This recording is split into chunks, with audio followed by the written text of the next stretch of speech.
Welcome to my app prototype walkthrough.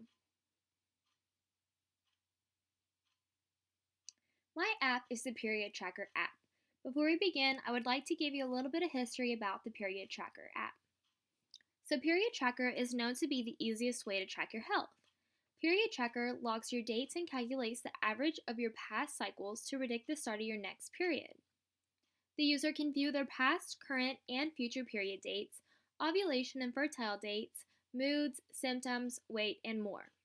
Period Tracker is filled with features to do more than just track the user's period.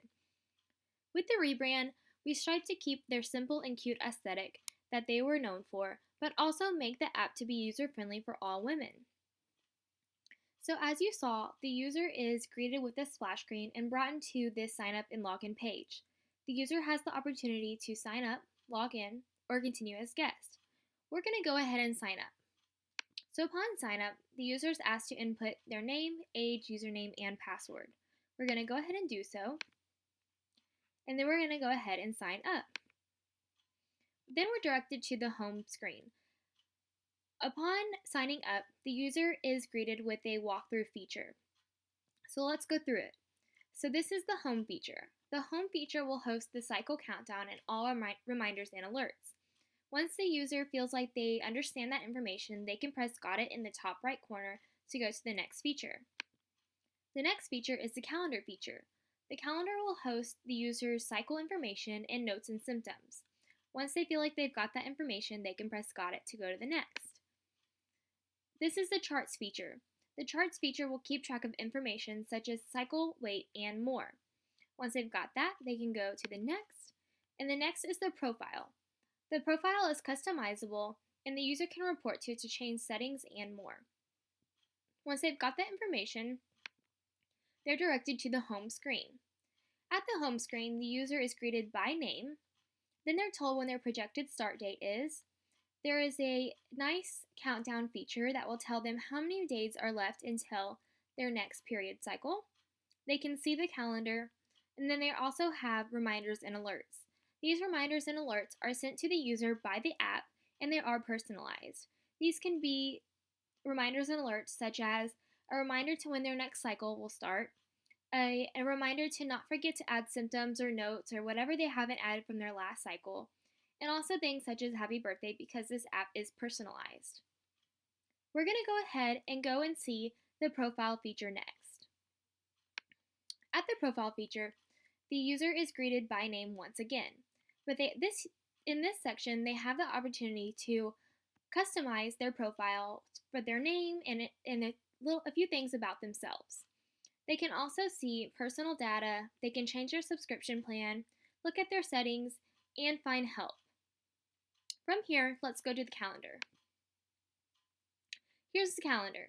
So at the top, the user is told how many days are left until their next period cycle. We're viewing the calendar for April here. In the calendar, you'll notice icons, dots, lines. All of these are located down here in the legend where it'll tell you what each of these icons mean. These icons all have to do with information that the user has input about their past, previous, or current cycles, or also could be estimated by the app itself. Let's go ahead and press the Add button to add a period cycle to the calendar. We're going to click here to input a start date and end date.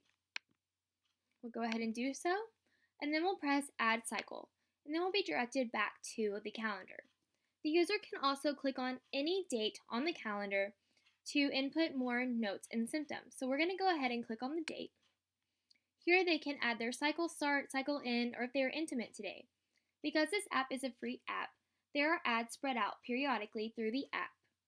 The user can either use the coupon and click here to be directed to the website, or they can easily exit out of the ad.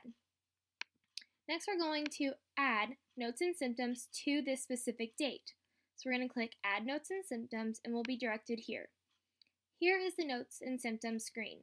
The user can toggle back and forth between notes and symptoms. When they're at notes, they can input any notes. We're not going to input any notes for this walkthrough. And then they can go ahead and click on symptoms, and they can input symptoms.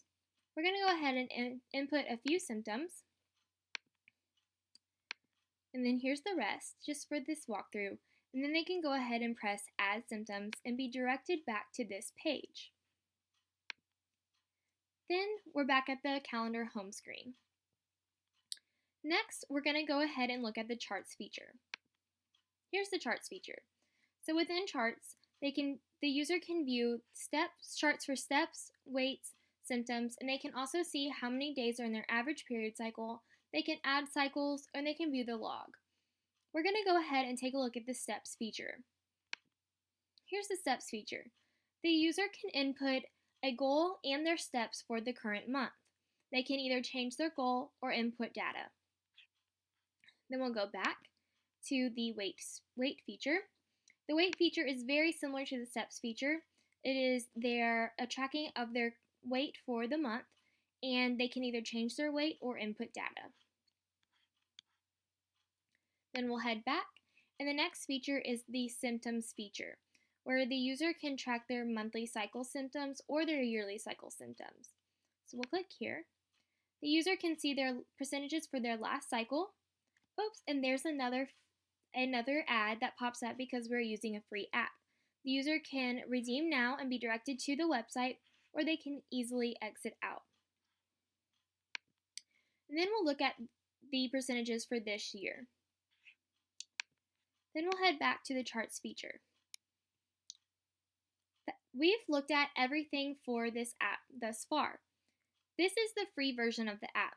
If the user would like to upgrade their subscription to premium, they would get more features such as moods, export data, and exercise. This is a very simple way for the user to get more out of this app other than the free version. I hope you enjoyed this walkthrough. Thank you.